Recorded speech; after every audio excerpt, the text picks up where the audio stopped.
Breaking news.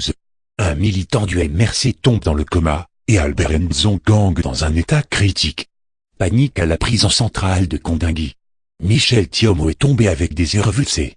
Les prisonniers ont tenté de le secourir sans beaucoup de succès. À peine filé de respiration. Le régisseur de la prison a demandé son évacuation vers un centre de santé sans informer la famille. Pas sûr qu'il soit encore vivant au regard de l'état dans lequel il se trouvait et le retard de son évacuation. Arrêté à Chang le 26 janvier 2019 dans le cadre de la Marche Blanche, Michel Thiaumot, 67 ans, père de famille inconnu des services de police, a été sauvagement torturé dans sa cellule à Chang. Déporté au XO, il a encore subi des conditions de détention inhumaines.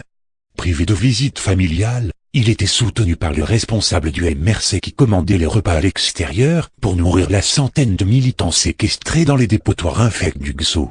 À la prison centrale de Kondingui, Michel Thiaumot n'a pas mangé depuis son incarcération, tout comme bon nombre de militants du MRC privés de moyens, et très loin de leur famille. Encore qu'il faudrait qu'un membre de famille, parti des régions de l'Ouest ou du littoral, aille demander un permis de visite au procureur de la République. Un vrai chemin de croix.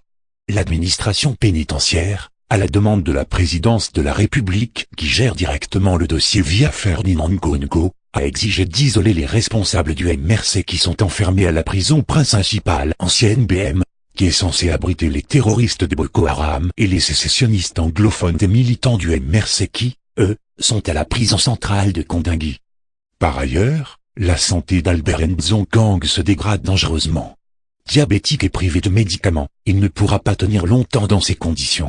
Il ne pourra pas non plus se rendre à Paris où il avait rendez-vous à l'hôpital Georges Pompidou où il était attendu pour effectuer un bilan de santé le 26 février 2019. Voilà donc des prisonniers politiques qui vont mourir en prison pour n'avoir fait que marcher comme c'est reconnu par la Constitution, qui de surcroît n'avait aucune arme et n'ont détruit aucun véhicule de police.